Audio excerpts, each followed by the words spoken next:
I mentioned in another video talking about signs of pain in our horses, specifically when it comes to pressure points in the head.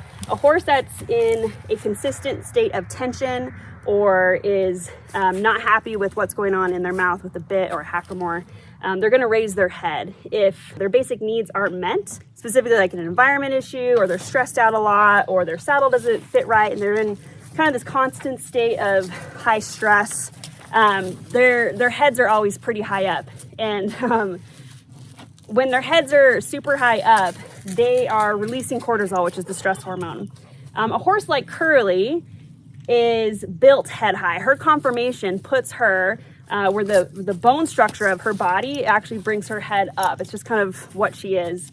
So I wouldn't call Curly a head high, stressed out horse. And one way to tell the difference is Curly doesn't seem stressed out here at all, but also right here under her neck, there's not a lot of muscle abnormal development right here. Horses that are conformationally meant to have level head or head down and are in a constant state of stress, whether it be because of pain in their mouth with the bit or their environment or what have you, they'll start to develop a lot of muscle down here, which is inappropriate muscling for a horse because it's the muscle that's keeping the head high, hollows out the back, and it actually decreases the muscle strength in the abdominals.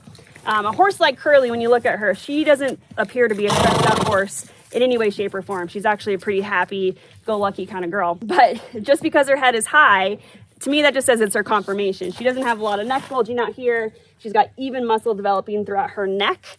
And so she's not what I would call a horse in pain at all. But that's one way to kind of tell, too, if you have a horse that's either ridden incorrectly, they're not appreciating the pain in their mouth, and so they're ridden head high, and so that muscle develops here, and sometimes we call it a bad banana or an upside down banana, but that neck bulging down here is not something that we want to see in our horses in any sport that we do.